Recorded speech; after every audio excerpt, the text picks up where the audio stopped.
नमस्कार, मी सुवर्णा धानोरकर. आनंदवारीमध्ये आपल्या सगळ्यांचं स्वागत.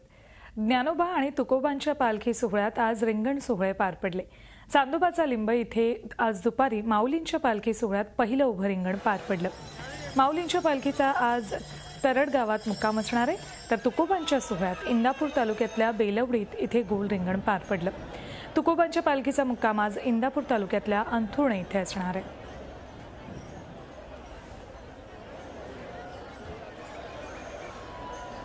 माऊलींच्या पालखीचं पहिलं उभं रिंगणात चांदोबाचा लिंब इथे पार पडलं, तर तुकोबांच्या पालखीचंही पहिलं गोल रिंगण आज पार पडलं.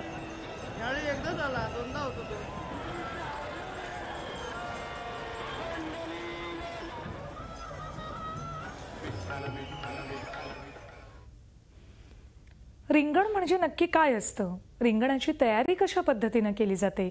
वारकऱ्यांपर्यंत कशा पद्धतीने रिंगणाबाबतची माहिती पुरवली जाते, याबाबत जाणून घेतलंय आमचे प्रतिनिधी प्रशांत नासपुरे यांनी. जी उत्सुकतेची गोष्ट असते, रिंगण लावणं म्हणजे काय असतं, रिंगणाचं हे जे काही सगळा सोहळा असतो त्याची व्यवस्था कशी पाहिली जाते. कारण भरपूर सगळी तयारी आपल्या सोबत आपण बघतो की त्यांच्याकडे खूप महत्वाची जबाबदारी असते. तुमच्याकडे हे रिंगण जे लावलं जातं तर नेमकं काय काय असतं? आम्ही तुम्हाला सतत गडबडीत बघतो. वारकरी थकलेले असतात, रोज रोज तोच प्रवास, त्यामुळे या शेवटच्या टप्प्यात रिंगण, धावा, भारूड हे वेगवेगळे उपक्रम असतात. तर उभ्या रिंगणाला अश्व बरोबर पुढे थांबल्यानंतर, साधारण रथ इथं थांबल्यानंतर आम्ही ते अंदाज घेऊन अश्व पुढे थांबले जातात. नंतर दिंड्यांमधून दुतर्फा ओळी केल्या जातात. आम्ही दिंड्यांना सूचना दिलेली असते की दुतर्फा ओळी केल्यानंतर तुम्ही मध्ये खेळ खेळू नका, मध्ये चपल्या किंवा पिशव्या असे कुठल्याही वस्तू ठेवू नका. असं उभं रिंगण आम्ही चोपदार ओळी करत येतो. मागच्याही काही दिंड्यांना आम्ही ओळी करत जातो. आणि हे सगळी आमची तयारी पूर्ण झाल्यानंतर अश्वांना पुढच्या 27 नंबरच्या दिंडीपासून सोडलं जातं. अश्व आम्ही चोपदार धावत घेऊन येतो, रथापाशी येतो, तसंच मागे जातो. मागून रथाला प्रदक्षिणा घालून माऊलींचं दर्शन अश्व घेतात आणि परत पुढे जातात. आपण बघितलं की वेगवेगळे सांकेतिक त्यांचे हे आहेत की ज्या सूचना आहेत, ज्याचं तंतोतंत पालन केलं जातं. आपल्यासोबत आणखीन एक वेगळी व्यवस्था आपल्याला बघायला मिळते आहे. चोपदार फाउंडेशनच्या आहेत. तुमचे अपडेट्स आम्ही SMS वर पाहतो नेहमी, तर काय काय कशा प्रकारचे असतात? सध्या आपण पाहत असू की आता सध्या फेसबुक दिंडी आणि त्यानंतर व्हॉट्सअपवर किंवा फेसबुकवर वैयक्तिकरित्या किंवा कम्युनिटीद्वारे फेसबुकचे अपडेट चालू आहे. मग एकदा आम्ही असंच माननीय रामभाऊजी चोपदार यांच्यासोबत बसलो असताना त्यांनी विचार केला की मूळ दिंडीत चालणाऱ्या दिंडेकऱ्याला किंवा मूळ वारीत चालणाऱ्या वारकऱ्याला सर्वात सुंदर असा संदेश जायचं माध्यम काय असेल, आणि ते त्यांच्याच कल्पनेतून निघालं की तो सर्वात सुंदर उपाय असेल SMS. आता SMS म्हणजे कसं आहे की आता तुमचा जो स्मार्टफोन जरी नसेल, साधा आपला ज्याला आपण बेस हँडसेट म्हणतो, तो जरी असला तरी त्याच्यावर मराठी टेक्स्ट येतात. म्हणून मग हा उपाय आम्ही अंमलात आणला. म्हणजे मला तरी वाटतं ही आयडिया प्लस संकल्पना आणि त्याची पूर्णता असं म्हणून एक वारीचा संकल्पच म्हणता येईल. आता सध्या आपला जो मोर दॅन 5000 नंबर्स आहेत आणि त्याच्यात पुष्कळशे नंबर्स हे प्रॉपर दिंडेकरांचे आहेत. आम्हाला स्वतःला सुद्धा रिप्लाय येतात या लोकांकडून की सेवा अत्यंत सुंदर आहे. सर्वात आवडते SMS म्हणजे माऊली किती वाजता कुठल्या गावावरून निघणार आहे. महत्त्वाच्या माहिती म्हणजे रॉकेल आणि गॅसचे फिलिंग पॉईंट्स. हो, आणि आत्ता थोड्या वेळ पहिले तुम्ही पाहिलं असेल तर रिंगणाचा टायमिंग हा आम्ही पहिलेच जाहीर केला होता. आता चोपदारांकडून ह्या सगळ्या वेळा घेणं हे तेवढंच सोपं काम असतं, कारण की या सर्व व्यवस्थांची जबाबदारी चोपदारांकडे असते. तर आपण बघतो आहोत की परंपरा आणि आधुनिकता याचा मेळ साधत, योग्य तो मेळ साधत ही जी वारीची परंपरा आहे, जी सोहळा आहे, जो निर्विघ्नपणे पार पाडावा. कारण प्रचंड वारकऱ्यांची गर्दी आपल्याला असते आणि या सगळ्या गर्दीवर नियंत्रण ठेवणं, अश्वांवरती नियंत्रण ठेवणं, सगळ्या दिंडींमध्ये योग्य ताळमेळ साधण्याचं हे काम यावेळी आपल्याला या चोपदार फाउंडेशनतर्फे म्हणा किंवा या चोपदार मंडळींकडनं आपल्याला विशेषतः करून पाहायला मिळतं. व्हिडिओ जर्नलिस्ट संदेश बायकरसह प्रशांत नासपुरे, झी मीडिया, चांदोबाचा लिंब. चांदोबाचा लिंब इथे आता आमचे प्रतिनिधी प्रशांत नासपुरे आहेत. आता नेमका तिथे काय कार्यक्रम सुरू आहे जाणून घेऊया त्यांच्याकडून. प्रशांत, आता नेमकं चांदोबाचा लिंब इथे काय सुरू आहे आणि पुढचा कार्यक्रम काय असणार आहे? सुवर्णा, दुपारी चांदोबाचा लिंब इथे पहिलं उभं रिंगण, माऊलींच्या पालखी सोहळ्यातलं हे पहिलं उभं रिंगण, ज्याची सगळ्यांनाच वारकऱ्यांचा उत्सुकता असते. कारण आतापर्यंत हा जो सोहळा असतो तो ठराविक टप्प्यानंतर, ठराविक मुक्कामानंतर पुढे सरकत असतो. मात्र रिंगण जे आहे, रिंगणाची जी रिंगणाचा जो काही सगळा थरार आहे तो अनुभवण्यासाठी वारीमधला प्रत्येक वारकरी तितकाच आतुर असतो. त्यामुळे आज ह्याचा पहिलं जे रिंगण आहे, उभं रिंगण आहे, याच्यासाठीचं नियोजन हे खूप बारकाईने केलं जातं. कारण गोल रिंगण जे असतं ते एका संपूर्ण मैदानावर होतं. मात्र हे उभं रिंगण जे असतं ते अगदी वाटेवरतीच, ज्या ऐन रस्त्यावरती हे केलं जातं. त्यामुळे मात्र जेव्हा हे अश्व वेगाने धावत माऊलींच्या पादुकापाशी येतात, या स्थळाचंही वेगळं महत्त्व आहे की इथे चांदोबाचा लिंब जो आहे की लोणंदमधून पालखी साधारणतः एक 5 ते 6 किलोमीटर पुढे आल्यानंतर चांदोबाचा लिंब हा विसावा आहे, सकाळचा विसावा आहे. आणि इथेच थोडासा सकाळची विश्रांती झाल्यानंतर हे पहिलं उभं रिंगण इथे होतं.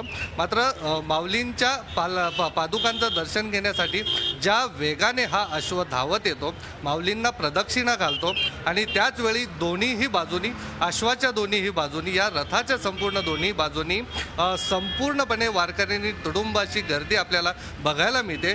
यात सगळ्यात जास्त कौतुक करावं लागेल ज्या माऊलींचा रथ, जी बैलजोडी असते, ती बैलजोडी ज्या स्थितप्रज्ञपणे इथं उभी असते.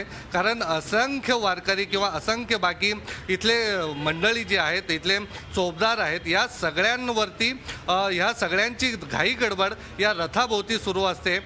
पण याही परिस्थितीमध्ये हे जे दोन रथाला जोडलेले जे बैल असतात ते सार्थपणे, समर्थपणे, एकाग्रतेने उभे असतात. आजही हाच सगळा अनुभव, म्हणजे अश्वाची उत्सुकता तर सगळ्यांना असते. अश्व येतो, माऊलींच्या रथाला प्रदक्षिणा घालतो, माऊलींच्या पादुकांना पुढे नतमस्तक होतो. हा सगळा अनुभव पाहणं जेवढं आनंदाचं असतं, तेवढंच हे जे काही बैलजोडी असते, ही या बैलजोडीची जी एकाग्रता असते.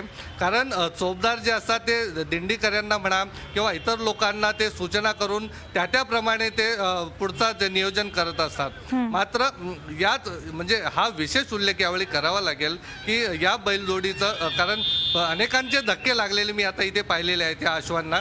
मात्र अशाही परिस्थितीत हे रिंगण जर पूर्ण करायचं असेल तर या ज्या बैलजोडीचं विशेष आपल्याला यांचा उल्लेख करावा लागेल, त्यांचं कौतुक करावं लागेल.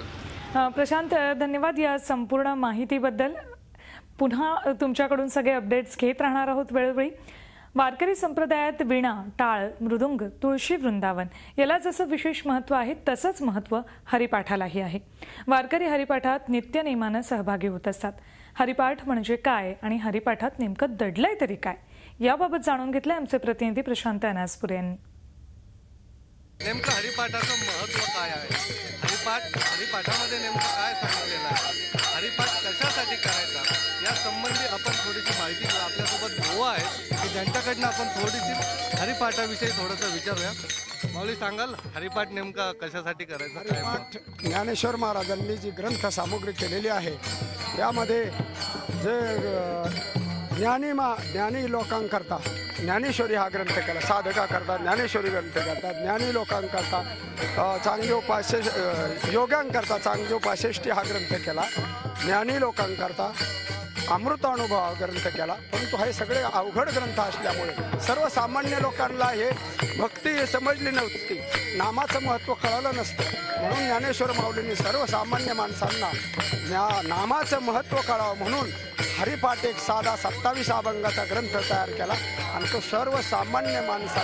सर्वसामान्यांनी तो त्याचा पाठ करायचा. हरिपाठ कीर्तिमुखी जरी गाय पवित्रची होय देह त्याचा. हरिपाठाची कीर्ती मुखाने जर गायन केलं तर त्याचा देह पवित्र होतो. हरिपाठाची एक पद्धत आहे, म्हणजे सुरुवात, मध्ये अभंग, तर तो नेमका क्रम कसा आहे आणि कशासाठी? हरिपाठाची सुरुवात हे देवाचे द्वारी या प्रथम अभंगापासून सुरुवात होती. 9व्या अभंगापर्यंत एक टप्पा, 9व्यापासून 10व्या अभंग ते 18व्या अभंग याच्यापर्यंत दुसरा टप्पा. 9व्या अभंगानंतर रामकृष्ण हरी भजन घेतलं होतं.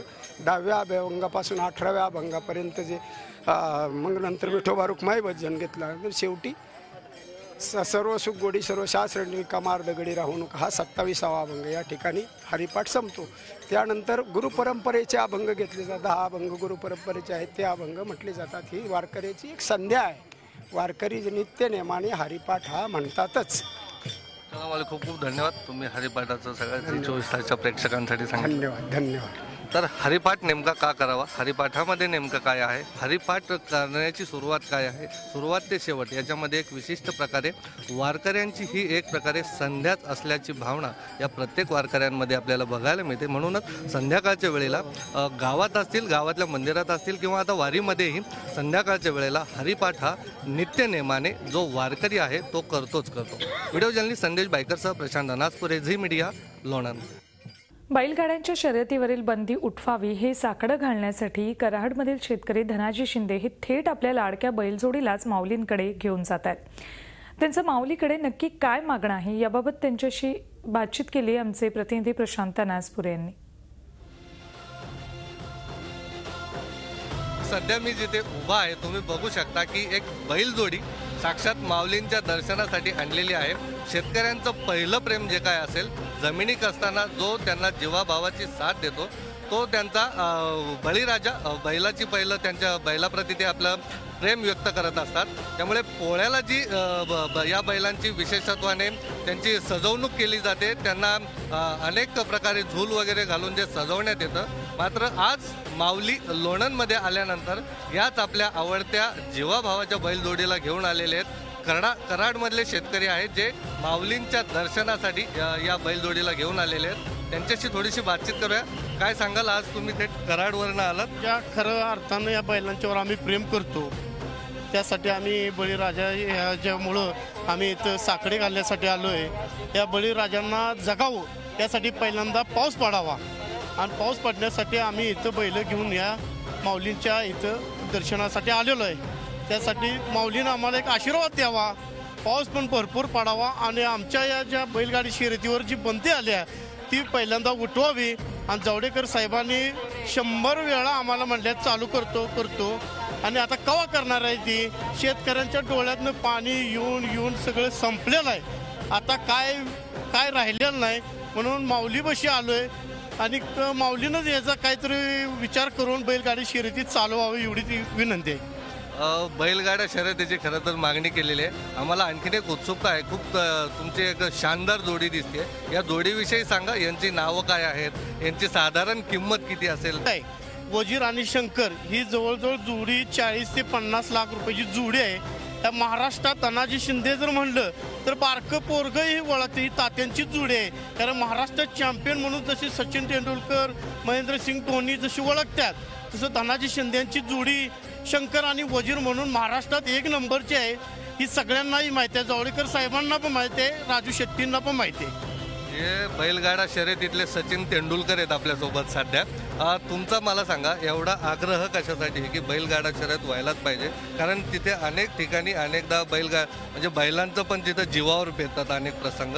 तुम्ही एवढा आग्रह कशासाठी धरता? नाही, आमचं मुळात म्हणजे बैलगाडी शर्यती चालू जर असली तर आमची देशी गाय वाचेल आणि देशी जर गाय वाचली नाही तर ह्या दुनियात येऊन ऑक्सिजन आपल्याला मिळणार नाही. ह्याच्यासाठी आमची बैलगाडी शर्यती चालू व्हावी ह्यासाठी आमचं प्रयत्न चालू आहे. सध्या याची तुम्ही कशा प्रकारे यांची म्हणजे आबाधित ठेवता येणार? त्यांना आता व्यायाम म्हणून पळवायला येत नाही, बंदी शासनाची असल्यामुळं.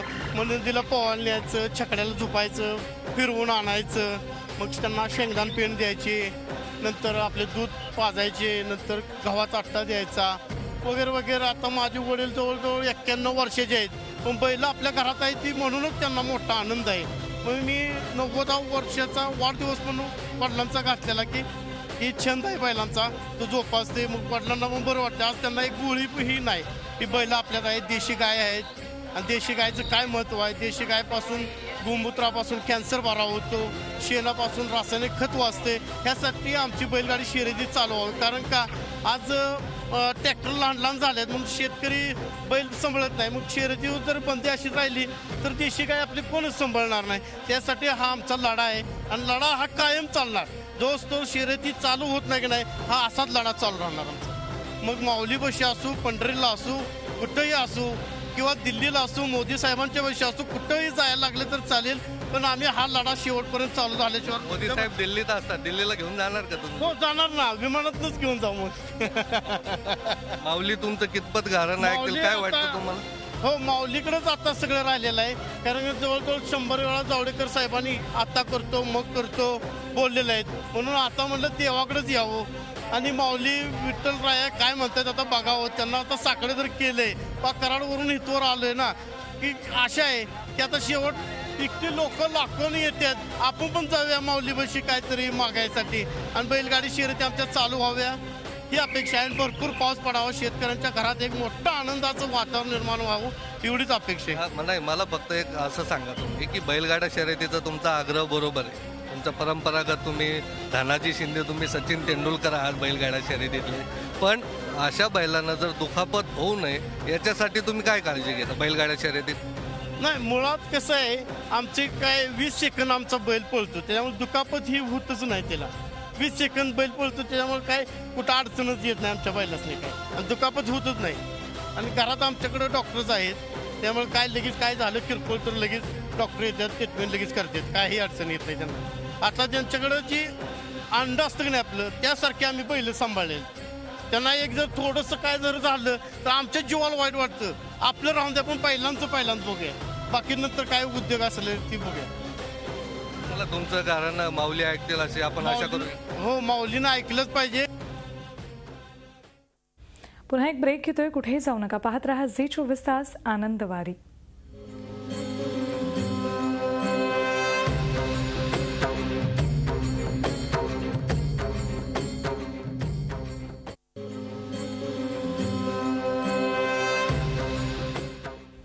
पर्यावरणाच्या ऱ्हासाचा परिणाम फक्त शहरी नाही तर ग्रामीण भागातही होतोय. ग्रामीण भागातल्या जनतेपर्यंत पर्यावरण जागृती करायची असेल तर मग असं माध्यम हवं की ज्यातून लगेच फळ मिळेल. त्यासाठी पंढरपूर वारीशिवाय दुसरं मोठं आणि प्रभावी माध्यम कुठलंच नाही. पंढरपूर वारीला शतकानुशतकांची परंपरा. पेरणीची कामं आटपून बळीराजा वारीच्या तयारीला लागतो. वारकरी संप्रदायाची ही वारी दिवसेंदिवस लोकाभिमुख चळवळ म्हणून वृद्धिंगत होतीये. मग याच वारीच्या माध्यमातून जनजागृतीचा प्रयोग यशस्वी व्हायला मदत होईल या उद्देशानंच पर्यावरण वारीला सुरुवात करण्यात आली. पर्यावरणाची वारी पंढरीच्या दारी हा अभिनव उपक्रम महाराष्ट्र प्रदूषण नियंत्रण मंडळाच्या माध्यमातून राबवला जातोय. गेली 7 वर्ष हा उपक्रम राबवला जातोय. या वारीत कीर्तन, प्रवचन, भारूड, पोवाडा आणि गणगवळण बतावणीच्या माध्यमातून पर्यावरण विषयक जनजागृती निर्माण केली जाते. वारकरी हा बहुतांश ग्रामीण भागातून आलेला असतो, त्यामुळे लोककलेच्या माध्यमातून त्याच्यापर्यंत पर्यावरण विषयक जागृती पोहोचवणं जास्त सोपं जातं. आमच्यासारख्या कलाकारांना समाविष्ट करून घेतलेला आहे. तेव्हा 86 नंबर वाबळे महाराजांच्या या दिंडीबरोबर आम्ही चालतोय आणि माझा हा छोटासा चमू भारुडाच्या कार्यक्रमातून आणि लोकजागरणाच्या लोकगीतांच्या माध्यमातून लोकांना जागं करण्याचं काम करते. महाराष्ट्र लोककला मंच आमच्याबरोबर आहे, महाराष्ट्र शासन पर्यावरण मंडळ आहे आणि दिंडी नंबर 86 एक आगळी वेगळी दिंडी आहे. याच्यामधल्या आमच्या दिंडीतल्या महिलासुद्धा पर्यावरणाचं गाणं म्हणतात. हरिभक्त परायण श्री ज्ञानेश्वर महाराज वाबळे महाराज दिंडी क्रमांक 86 ज्ञानेश्वर महाराज पालखी सोहळा या दिंडीतून ही वारी मार्गक्रमण करणार आहे. प्रशांत नासपुरे, झी मीडिया, लोणंद.